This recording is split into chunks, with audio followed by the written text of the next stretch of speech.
Kishore Chougale maths classes इंडियामध्ये आपलं स्वागत आहे. आजच्या व्हिडिओमध्ये आपण डिस्कस करणार आहोत mathematics and statistics evaluation plan. आता याच्यामध्ये काय आहे बघा, याच्यामध्ये आपण दोन भाग बघणार आहोत. एक म्हणजे क्वेश्चन पेपर फॉर्मॅट आणि syllabus with marking scheme. Okay, तर आता इथे बघा chapter wise distribution of marks in the question paper.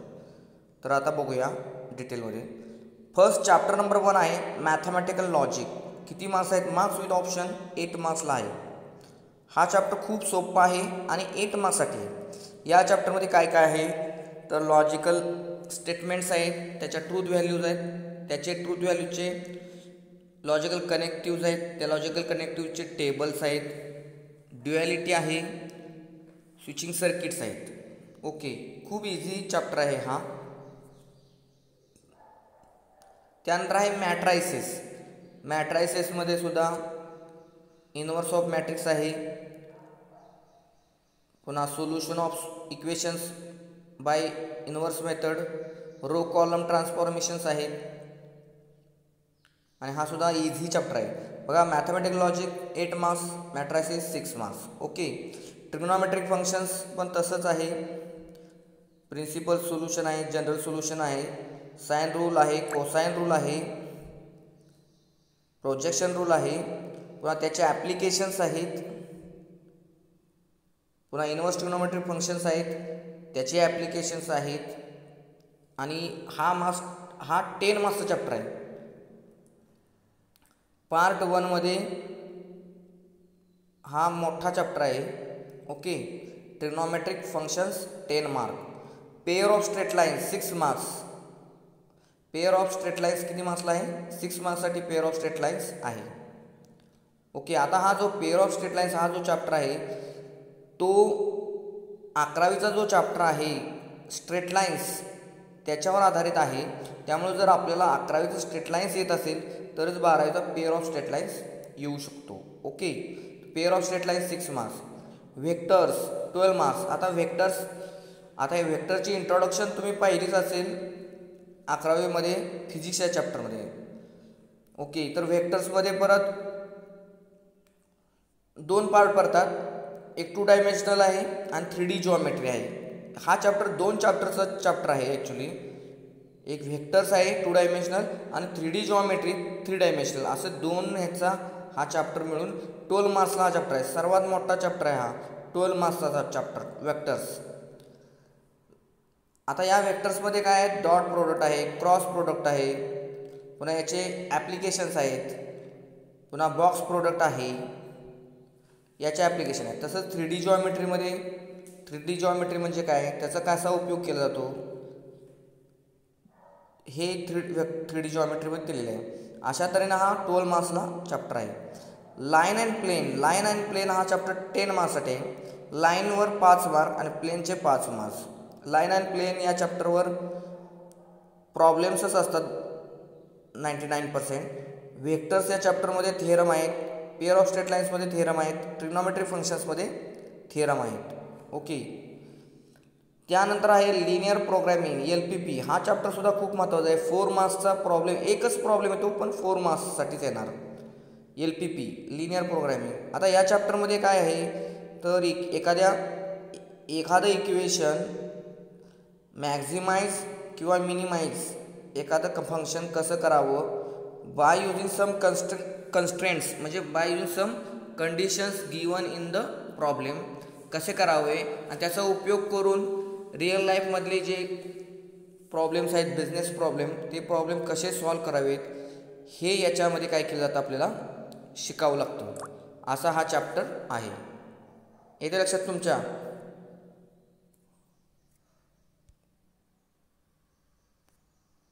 पुन्हा एकदा बघा, लिनियर प्रोग्रॅमिंगमध्ये ॲप्लिकेशन बेस्ड चॅप्टर आहे तो 4 मार्क्ससाठी. ओके, आता डिफरन्शिएशन बघा. Differentiation 9 marks. आता तुम्हाला मी सांगितलं होतं डिफरन्शिएशन म्हणजेच डेरिव्हेटिव्ह. हा चॅप्टर 9 मार्क्ससाठी आहे आणि तुम्हालाही मी सांगितलं होतं की हा चॅप्टर 11वीमध्ये याचं इंट्रोडक्शन आहे फक्त, 12वीमध्ये हा फुल चॅप्टर आहे. तर 11वीमध्ये जे आपण शिकलेलो आहोत त्याचाच उपयोग पुढे 12वीच्या चॅप्टरमध्ये आपण करणार आहोत. पण इथे addition, subtraction rules, multiplication rule, division rule, scalar multiplication rule आहे. त्याच्या पुढे आहे डेरिव्हेटिव्ह ऑफ कॉम्पोजिट फंक्शन म्हणजेच चेन रूल आहे. Derivative of parametric functions, derivative of inverse trigonometric functions, derivative of implicit functions, logarithmic differentiation, पुन्हा double derivative आणि त्या double derivative नंतर nth डेरिव्हेटिव्ह, त्यालाच आपण म्हणतो सक्सेसिव्ह डिफरन्शिएशन. तर अशा पद्धतीने ॲप्लिकेशन्स ऑफ डेरिव्हेटिव्ज हा जो 9th चॅप्टर आहे, तो जो 8th चॅप्टर आहे डिफरन्शिएशन, तो आपल्याला येणं गरजेचं आहे. 8th चॅप्टर येण्यासाठी आपल्याला 11वीचा चॅप्टर येणं गरजेचं आहे डिफरन्शिएशन. म्हणजेच आपल्याला 12वीचा जो चॅप्टर नंबर 8 आहे तो येण्यासाठी 11वीचा चॅप्टर येणं गरजेचं आहे. आणि जर 9th नंबरचा ॲप्लिकेशन्स ऑफ डेरिव्हेटिव्ह आहे हा चॅप्टर येण्यासाठी 8th नंबर डिफरन्शिएशन चॅप्टर आपलं येणं गरजेचं आहे. म्हणजे डेरिव्हेटिव्हचे मार्क्स किती आहेत बघा, 99, 18 मार्क्सचा थोडक्यात डेरिव्हेटिव्हला आहेत. 99, 18 मार्क्सचा चॅप्टर हा फक्त डेरिव्हेटिव्हवर 18 मार्क्स आहेत, लक्षात घ्या. त्यानंतर आहे बघा 10 आणि 11 नंबर आणि 12 नंबरचे चॅप्टर बघा, इन डेफिनाईट इंटिग्रेशन. आता जर इनडेफिनाईट इंटिग्रेशन तुम्हाला यायचं असेल तर तुम्हाला आधी डेरिव्हेटिव्ह यावं लागतो. ज्यांना डेरिव्हेटिव्ह येतो त्यांनाच इनडेफिनाईट इंटिग्रेशन येतं. म्हणजे ते 10 मार्क्स झाले. 10 मार्क्ससाठी खूप मोठा चॅप्टर आहे. याच्यामध्ये डेरिव्हेटिव्ह ऑफ ट्रिग्नोमेट्रिक फंक्शन्स आहेत, पुन्हा डेरिव्हेटिव्ह युजिंग सम फॉर्म्युले, स्टँडर्ड फॉर्म्युले आहे, पुन्हा याच्यामध्ये इंटिग्रेशन बाय पार्ट्स आहे, पार्शल फ्रॅक्शन्स आहे, ओके, स्टँडर्ड इंटिग्रल्स आहेत. तर हा खूप मोठा चॅप्टर आहे इनडेफिनाईट इंटिग्रेशन 10 मार्क्ससाठी. आणि जर इनडेफिनाईट इंटिग्रेशन येतात असेल तरच डेफिनाईट इंटिग्रेशन येतं. डेफिनाईट इंटिग्रेशनमध्ये प्रॉपर्टीज ऑफ डेफिनाईट इंटिग्रेशन आहे, स्पेशल प्रॉपर्टीज आहेत. त्याचबरोबर जे इनडेफिनाईट इंटिग्रेशनमध्ये जे टाईप शिकतो आपण तेच टाईप परत डेफिनाईट इंटिग्रेशनमध्ये येतं. इंटिग्रेशन बाय पार्ट्स येतो, पार्शल फ्रॅक्शन येतं, ओके. आणि त्यानंतर आहे application of definite integration. Application of definite इंटिग्रेशनमध्ये आपल्याला एकच ॲप्लिकेशन आहे, area under the curve. Area under the curve म्हणजेच area between one curve, area under one curve, area between two curves, okay. म्हणजे दोन पॅराबोलामधील एरिया किंवा एक area of circle, area of ellipse, अशा टाईपचे प्रॉब्लेम्स काय असतात ॲप्लिकेशन ऑफ डेफिनाईट इंटिग्रेशनमध्ये 4 मार्क्सला येतात. तर आता बघा इंटिग्रेशनचे एकूण मार्क्स किती झाले बघा, 10, 6, 4 म्हणजे 20 मार्क्स फक्त इंटिग्रेशनसाठी. पण इंटिग्रेशन येण्यासाठी डेरिव्हेटिव्ह यावं लागतो. म्हणजेच थोडक्यात काय 9, 9, 18, 18 हे 20 म्हणजे थोडक्यात 38 मार्काचा भाग आहे तो फक्त डेरिव्हेटिव्ह इंटिग्रेशन. आता पुढचा जो चॅप्टर आहे तो बघा काय आहे. पुढचा चॅप्टर बघा differential equations, chapter number 13 differential equations, 8 marks. बघा डिफरन्शियल इक्वेशन्स म्हणजे काय असतं तर डेरिव्हेटिव्हपासून तयार झालेली इक्वेशन्स, डेरिव्हेटिव्हपासून तयार झालेली जी इक्वेशन्स असतात त्याला डिफरन्शियल इक्वेशन्स म्हणतात. म्हणजे डिफरन्शियल इक्वेशन तयार करण्यासाठी डेरिव्हेटिव्ह्ज लागतात. म्हणजे आपल्याला इथं पुन्हा एकदा तेच आलं, डेरिव्हेटिव्ह यायला पाहिजे. आणि दिलेलं डिफरन्शियल इक्वेशन सॉल्व करणं म्हणजे त्यांचं इंटिग्रेशन्स घेणं. म्हणजे पुन्हा काय आलं, पुन्हा इंटिग्रेशन घ्या. म्हणजे काय आलं या चॅप्टरमध्ये डिफरन्शियल इक्वेशन चॅप्टर जो आहे चॅप्टर नंबर 13 बघा, चॅप्टर नंबर 13 डिफरन्शियल इक्वेशन हा जो चॅप्टर आहे 30 नंबर, त्याच्यामध्ये डेरिव्हेटिव्ह पण लागणार आणि इंटिग्रेशन दोन्ही लागणार, लक्षात घ्या. म्हणजे काय थोडक्यात आपल्याला पुन्हा तोच प्रॉब्लेम आहे, पुन्हा तोच प्रॉब्लेम. डेरिव्हेटिव्ह आणि इंटिग्रेशन येत असतील तर 8 मार्क्स म्हणजे झाले किती 38 आणि 8 46 मार्क्स झाले. येते लक्षात. 46 मार्क्स जर तुम्हाला मिळावे वाटत असतील तर तुम्हाला काय करावं लागेल, आधी डेरिव्हेटिव्हचा चांगला अभ्यास करावा लागेल. डेरिव्हेटिव्हचे फॉर्म्युले आपण आधी पाठ केले पाहिजेत. आपण डेरिव्हेटिव्ह फॉर्म्युले पाठच करत नाही, तर तसं नको. डेरिव्हेटिव्ह फॉर्म्युले पाठ करणं गरजेचे आहेत. डेरिव्हेटिव्हचे फॉर्म्युले पाठ असतील तर इंटिग्रेशनचे फॉर्म्युले पाठ होणार आहेत, आणि इंटिग्रेशन येत असेल तर डिफरन्शियल इक्वेशन येणार आहे. ही एक सिक्वेन्स आहे. जशी ऑर्गॅनिक केमिस्ट्री तुम्ही शिकता 11वीला 12वीला. त्याच्यामध्ये बघा पहिल्यांदा बेसिक ऑर्गॅनिक केमिस्ट्री शिकावी लागते. त्यानंतर अल्केन, अल्कीन, अल्काइन, पुन्हा अल्कोहोल, पुन्हा अल्कोहोल, कीटोन, इस्टर, इथर, अशी जी चेन आहे चॅप्टर्सची ती त्या सिक्वेन्सनं शिकावं लागतं. तसंच हे आहे, ही सिक्वेन्स आहे. डेरिव्हेटिव्ह नंतर त्याचे ॲप्लिकेशन ऑफ डेरिव्हेटिव्ह शिकावं लागतं. त्यानंतर इनडेफिनाइट इंटिग्रेशन, त्यानंतर डेफिनाइट इंटिग्रेशन, त्यानंतर ॲप्लिकेशन ऑफ डेफिनाइट इंटिग्रेशन, त्यानंतर डिफरन्शियल इक्वेशन्स. आणि त्यानंतर काय आहे बघा 14th नंबरचा चॅप्टर आहे प्रोबॅबिलिटी डिस्ट्रीब्युशन. आता प्रोबॅबिलिटी डिस्ट्रीब्युशन 5 मार्क्सला आहे. प्रोबॅबिलिटी म्हणजे काय हे आधी माहीत असणं गरजेचं आहे, तर ते आपण डिस्कस करणार आहोत. प्रोबॅबिलिटी म्हणजेच काय थोडक्यात समजा टॉसिंग कॉईन केला आपण, तुम्ही ऑलरेडी 10वीत शिकलेला आहात. प्रोबॅबिलिटी म्हणजे संभाव्यता, शक्यता.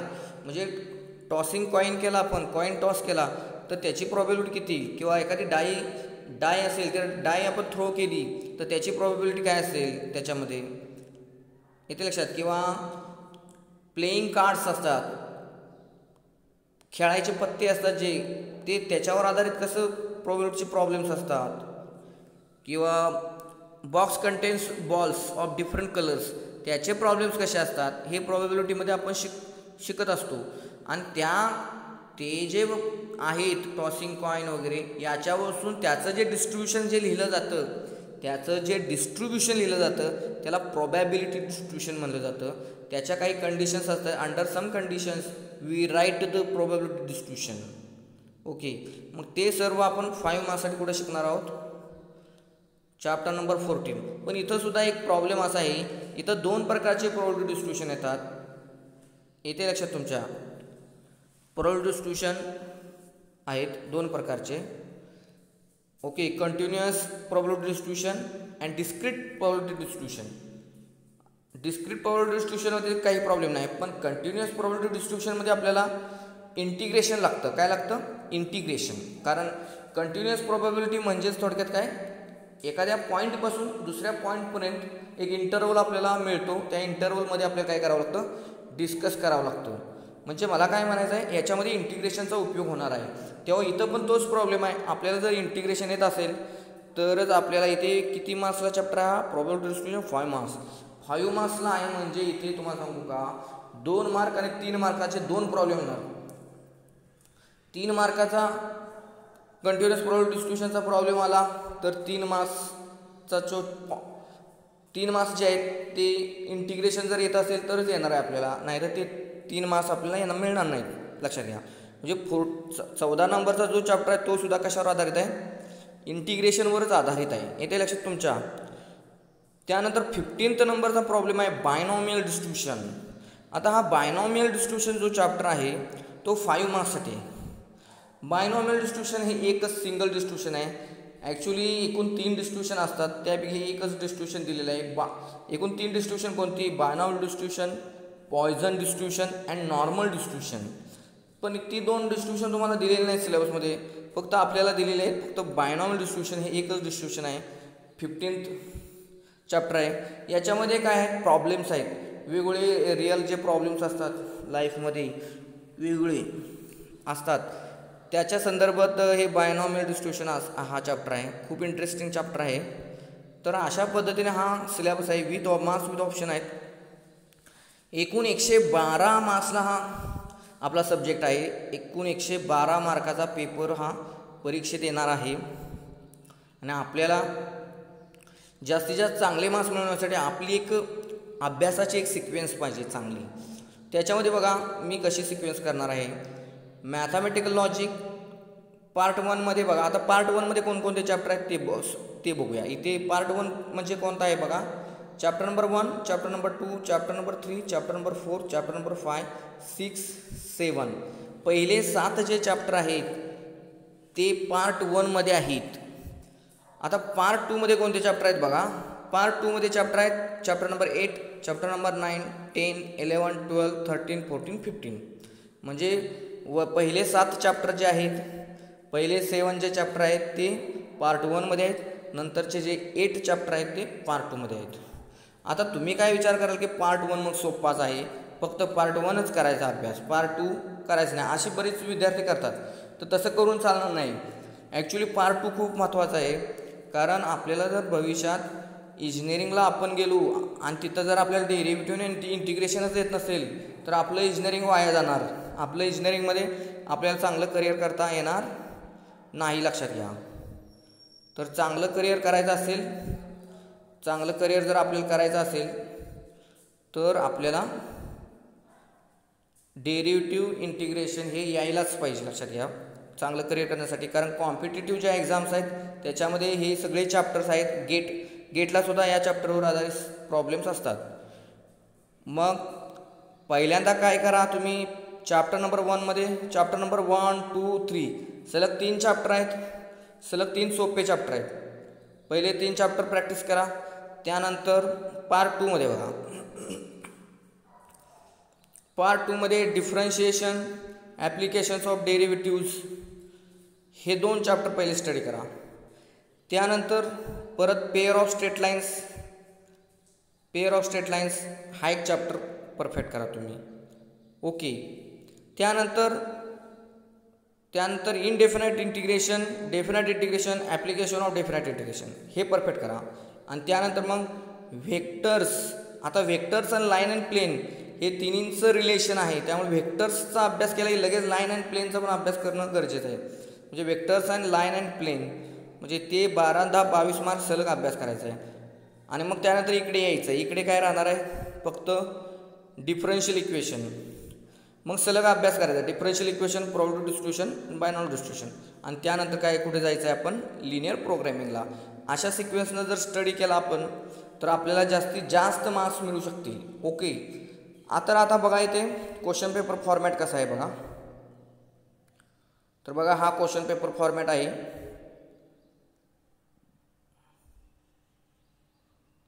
बघा क्वेश्चन पेपर फॉर्मॅट काय आहे बघा. Theory written examination 3 hours 80 marks आहेत. प्रॅक्टिकल एक्झामिनेशन 1 hour 20 मार्क्स आहेत. टोटल 100 मार्क्स आहेत. ओके. तर याच्यात question paper pattern for the theory exam. तर बघा सेक्शन 1 मध्ये 2 पार्ट येतात क्वेश्चन टाईप.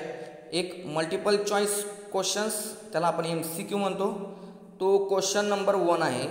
त्याच्यामध्ये एकूण 8 MCQ येतात. 8 MCQ येतात. Total marks 16. एक MCQ 2 मार्क्ससाठी. एकूण 8 MCQ. टोटल मार्क्स किती झाले, 8 2 16. ओके. मार्क्स विथ ऑप्शन पण 16च. त्याच्यातच सेक्शन 1 मध्ये व्हेरी शॉर्ट आन्सर क्वेश्चन्स म्हणजे क्वेश्चन नंबर 2. म्हणजेच क्वेश्चन नंबर 2 मध्ये परत 4 प्रॉब्लेम असतात. 1, 2, 3, 4. प्रत्येक प्रॉब्लेम हा 1 मार्कासाठी आहे. टोटल मार्क्स झाले 4 मार्क्स. मार्क्स विथ ऑप्शन पण 4. ओके. इथं एक्स्ट्रा कुठलाही प्रॉब्लेम नाही. ओके. तर 16 4 किती झाले 20 म्हणजे 20 marks. Section A 20 marks. Section B बघा, शॉर्ट आन्सर क्वेश्चन्स. तो आहे question number 3 to question number 14. म्हणजे एकूण किती झाले, किती 12 क्वेश्चन आहेत. एकूण 12 क्वेश्चन असतात. 8 out of 12 क्वेश्चन्स. पण आपल्याला किती सॉल्व करायचे, फक्त 8च क्वेश्चन. टोटल मार्क्स आहेत 16. म्हणजे इथं हे जे क्वेश्चन आहेत सेक्शन B मध्ये 2 मार्क्स क्वेश्चन आहेत. काय आहेत, 2 मार्क्स क्वेश्चन आहेत. असे 8 प्रॉब्लेम आपल्याला सॉल्व करायचे असतात. 12 पैकी 8 प्रॉब्लेम्स 2 मार्क्ससाठी आहेत. एकूण झाले मार्क्स किती आपले तिथे 8 2 16. ओके. आणि विथ ऑप्शन 24. त्यानंतर सेक्शन C मध्ये शॉर्ट आन्सर क्वेश्चन्स आहेत. आता शॉर्ट आन्सर क्वेश्चन्स जे आहेत ते question number 15 to question number 26. त्यामध्ये पण तसंच 8 out of 12 क्वेश्चन्स. एकूण 12 क्वेश्चन्स दिलेले असतात. त्यातले 8 क्वेश्चन आपल्याला सॉल्व करायचे आहेत. तर ते किती मार्क्सला आहेत, एक क्वेश्चन 3 मार्क्ससाठी आहे. त्यामुळे 3 8 जा 24 मार्क्ससाठी आहे. With option 36 मार्क्ससाठी. आता सेक्शन D मध्ये बघा, section D long answer questions. Long answer questions आहेत म्हणजे 4 मार्क्स क्वेश्चन. सेक्शन D मध्ये 4 marks question. Question number 27 to question number 34. म्हणजे किती 5च सॉल्व करायचे आहेत. 5 out of 8 क्वेश्चन्स. तर हे आहेत किती मार्क्ससाठी, 5 4 जा 20 मार्क्ससाठी. विथ ऑप्शन आहे 32. म्हणजे टोटल किती झाले बघा, total marks 80 marks. Marks with option 112 marks. म्हणजे इथे लक्ष द्या, इथे मल्टिपल चॉईस क्वेश्चन्स आहेत 8 ते, आणि सेक्शन बी मध्ये शॉर्ट आन्सर क्वेश्चन आहेत ते पण 2 मार्क्ससाठीच आहेत 8. म्हणजे 2 मार्क्सचे जे क्वेश्चन आहेत ते एकूण किती आहेत 8 आणि 8 16, म्हणजे 16 दुनी 32 मार्क्ससाठी आहेत. किती 16 दुनी 32 मार्क्ससाठी हे 2 मार्क्स क्वेश्चन आहेत. म्हणजे थोडक्यात CET लेवलचे जे प्रॉब्लेम्स आहेत ते 2 मार्क्ससाठी आहेत सगळे. ओके, आता लक्षात घ्या, आता तुम्ही ज्यावेळी MCQचा स्टडी करत असता, तुम्ही डेली MCQचा स्टडी जर केला तर तुम्हाला इथले पण MCQ कव्हर होतील आणि CETचे सुद्धा MCQ कव्हर होतील. CETला आणि स्टेट बोर्डला MCQ हे सेमच आहेत. स्टेट बोर्डचा सिलेबस आणि CETचा सिलेबस गणित विषयाचा सेम आहे, कुठंही फरक नाही. तुम्ही CETचा अभ्यास केला तरी तुम्हाला प्रॉब्लेम्स स्टेट बोर्डचे सॉल्व करता येणार आहेत. स्टेट बोर्डचे चांगले व्यवस्थित प्रॉब्लेम सॉल्व करता आले तरी CETचे प्रॉब्लेम तुम्हाला सॉल्व करता येणार आहेत. ओके, तर अशा पद्धतीनं हा क्वेश्चन पेपर फॉर्मॅट आहे. तर या क्वेश्चन पेपर फॉर्मॅटमध्ये तयारी करत असताना आपल्याला सेक्शन ए, सेक्शन बी आणि सेक्शन सी आणि सेक्शन डी याच्यामध्ये सगळीकडेच आपल्याला जास्तीत जास्त स्कोर कसा करता येईल चांगला ते बघायचं आहे. दुसरी गोष्ट, चांगला स्कोर करण्यासाठी आपल्याला थेरमची पण प्रॅक्टिस गरजेची आहे. तर थेरम कुठे कुठे आहेत मी ती तुम्हाला सांगतो. बघा थेरम कुठे कुठे आहेत बघा.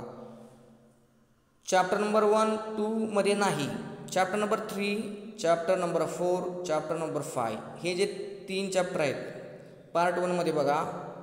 Chapter number 3, chapter number 4, chapter number 5 ह्या 3 चॅप्टरमध्येच थेरम आहेत. पुन्हा पार्ट 2 मध्ये बघा chapter number 8, chapter number 10, chapter number 11 या 3 चॅप्टरमध्ये पण काय आहेत थेरम आहेत. एकूण या 6 चॅप्टरमध्ये थेरम आहेत. ॲव्हरेज एक 30 थेरम असतील एकूण. या 30 थेरमपैकी 4 थेरम्स हे येतात. 4 थेरम हे येतात 14 मार्क्ससाठी. किती मार्क्ससाठी 14 मार्क्समध्ये. सेक्शन सी आणि सेक्शन डी मध्ये थेरम येतात. सेक्शन सी मध्ये 2 थेरम आणि सेक्शन डी मध्ये 2 थेरम येतात. तर थेरम एकूण झाले 14 मार्क्ससाठी थेरम येतात. 3, 3, 6 आणि ते 4, 4, 8 म्हणजे 8 and 6 14 मार्क्ससाठी थेरम येतात. तर आपण पुन्हा एकदा मी सिलेबस रिवाईज करतो बघा. क्वेश्चन पेपर फॉर्मॅट तर तुम्हाला समजलाच असेल. पुन्हा मी रिवाईज करतो. Chapter maths part 1 chapter number 1 mathematical logic 8 marks. Maths chapter number 2 matrices 6 marks. Chapter number 3 trigonometric functions 10 marks. Chapter 4 pair of straight line 6 marks. Chapter number 5 vectors 12 marks. Chapter number 6 line and plane 10 marks. Chapter number 7 linear programming 4 marks. आता part 2 मध्ये परत 8 chapter आहेत. Chapter number 8 differentiation 9 marks. Chapter number 9 applications of derivatives 9 marks. 10 indefinite integration 10 marks. 11 definite integration 6 marks. 12 application of derivative definite integration 4 marks. 13 chapter number 13 differential equations 8 marks. Chapter number 14 probability distribution 5 marks. Chapter number 15 binomial distribution 5 marks. तर अशा पद्धतीने हा syllabus आहे तुमचा. Syllabus लिहून घ्या आणि question paper फॉर्मॅटसुद्धा लिहून घ्या. त्यानंतर आपण बघणार आहोत एक सॅम्पल पेपर ज्याच्यामध्ये तुम्हाला आणखी क्लिअर होईल. सॅम्पल पेपरमध्ये बघा इथे आहे सॅम्पल पेपर बघा. या सॅम्पल पेपरमध्ये बघा सेक्शन ए आहे बघा. सेक्शन ए आहे बघा. Question number 1 select and write the most appropriate answer from the given alternative for each questions. बघा 16 मार्क्ससाठी आहे प्रत्येक क्वेश्चन. बघा प्रत्येक MCQ 2 मार्क्ससाठी आहेत. 4 ऑप्शन दिलेले आहेत. म्हणजे याच्यात कोण बनेगा करोडपतीसारखेच आहे. तुम्ही जर करेक्ट ऑप्शन सिलेक्ट केला तर तुम्ही करोडपती बनाल, नाहीतर तुम्हाला चांगले मार्क्स मिळणार नाही. बघा इथे क्वेश्चन नंबर 2 बघा. Answer the following question. 4 दिलेत बघा. 4च्या 4 सॉल्व करायचे आहेत. 1 मार्क सिम्पल छोटे छोटे क्वेश्चन असतात हे. इथे बघा section B attempt any 8 of the following questions. म्हणजे किती सेक्शन बी मध्ये एकूण 12 क्वेश्चन दिले जातात. त्यातले तुम्हाला फक्त 8 सॉल्व करायचे फॉर 16 मार्क्स. बघा प्रत्येक क्वेश्चन 2 मार्क्ससाठी आहे सेक्शन बी. सेक्शन सी मध्ये बघा तसंच सेम. सेक्शन सी बघा, attempt any 8 of the following questions for 24 marks. प्रत्येक क्वेश्चन बघा, क्वेश्चन नंतर बघा लिहिलेलं आहे प्रत्येक क्वेश्चनच्या समोर 3 मार्क्स. तर हे एकूण किती 12 क्वेश्चन आहेत, त्यापैकी काय करायचे आहेत 8 क्वेश्चन सॉल्व करायचे आहेत. आणि सेक्शन डी बघा, section D attempt any 5 of the following questions 20 marks बघा 20 मार्क्स. प्रत्येक क्वेश्चन समोर 4 लिहिलेलं आहे बघा. आणि याच्यात काय केलेलं आहे बघा, प्रत्येक क्वेश्चन समोर 4 लिहिलेलं आहे. याच्यामध्ये पण काय करायचं आहे आपल्याला, फक्त 5 सॉल्व करायचे आहेत. एकूण किती दिलेले आहेत 8 क्वेश्चन्स दिलेले आहेत. ओके, आता त्यानंतर याच्यामध्ये थेरमचा विचार करूया. थेरम बघा, आता तुम्हाला मी म्हणलो होतो प्रत्येक सेक्शन सी मध्ये बघा, सेक्शन सी मध्ये थेरम कुठे आहे मी मला सांगतो. क्वेश्चन नंबर 17 बघा, क्वेश्चन नंबर 17 हा थेरम आहे 3 मार्क्ससाठी. क्वेश्चन नंबर 21 बघा, तो सुद्धा थेरम आहे 3 मार्क्ससाठी. ओके, क्वेश्चन नंबर 17 बघा जो आहे तो थेरम आहे व्हेक्टरचा. क्वेश्चन नंबर 21चा जो थेरम आहे तो आहे थेरम डेरिव्हेटिव्हचा 3 मार्क्ससाठी. ओके, आता पुढे जाऊया. सेक्शन डी मध्ये बघूया थेरम. सेक्शन डी मध्ये बघा, question number 29, if theta is the acute angle between the lines. म्हणजे हा कोणता चॅप्टर आहे, पेअर ऑफ स्ट्रेट लाईन्स, त्याच्यावर आधारित हा थेरम आहे. Question number 29. पुन्हा बघा question number 32, if x equal to 5 of T is a differential function of T then prove that integral F of X dx. म्हणजे हा इंटिग्रेशनचा थेरम विचारलेला आहे. Question number 32. क्वेश्चन नंबर 29 हा सुद्धा थेरम आहे. म्हणजे सेक्शन डी मध्ये 2 थेरम विचारलेले आहेत आणि सेक्शन सी मध्ये 2 थेरम येतात. एकूण थेरम झाले किती 4 थेरम विचारले जातात. थेरम हे आपले रेडीमेड मार्क्स आहेत. आपल्याला माहीत आहेत कोणकोणते थेरम आहेत सिलेबसमध्ये. तेवढे परफेक्ट केले की आपला काय होतो स्कोर बूस्ट होतो, म्हणजे काय होतो वाढतो. आपल्याला जर स्कोर चांगला करायचा असेल, ज्या मुलांना पासिंगचे प्रॉब्लेम्स आहेत त्या मुलांसाठी सुद्धा थेरम खूप महत्त्वाचे आहेत. थेरम हे काय करतात पासिंगसाठी मदत करतात, स्कोरिंगसाठी सुद्धा मदत करतात. तेव्हा तुम्ही लक्षात घ्या, तुम्ही जास्तीत जास्त चांगला अभ्यास करण्यासाठी पहिल्यांदा काय करा, प्रत्येक चॅप्टरमधले बेसिक डेफिनेशन्स, फॉर्म्युले, मेथड्स आणि थेरम्स. पण बघा पुन्हा एकदा ऐका, प्रत्येक चॅप्टरमध्ये मधील डेफिनेशन्स, बेसिक्स, फॉर्म्युले, मेथड्स आणि थेरम हे परफेक्ट करणं गरजेचं आहे. आणि त्यानंतर मग प्रॉब्लेम सॉल्व करता येतील. अदरवाईज प्रॉब्लेम सॉल्व करता येणार नाही. तुम्ही फक्त फॉर्म्युले वाचलेत आणि प्रॉब्लेम सॉल्व करायला बसलेला आहे, फॉर्म्युले पाठ नाहीत, तर तुमचे सॉल्व केलेले प्रॉब्लेम्स हे सगळे वाया जाणार आहेत. बघून सॉल्व केले असतील किंवा न बघता सॉल्व जरी केले असले तरी ते वायाच जाणार आहेत, कारण तुम्हाला न बघता येणारच नाहीत. फॉर्म्युले पाठ असतील, मेथड सगळ्या पाठ असतील, थेरम पाठ असतील तरच तुम्हाला चांगल्या पद्धतीनं प्रॉब्लेम सॉल्विंग जमणार आहे. ओके, तर लक्षात घ्या, अशा पद्धतीने काय करा, तुम्ही छानपैकी काय करा अभ्यास करा. ओके, तर तुम्हाला समजलं आहे का? समजलं असेल. ओके, आता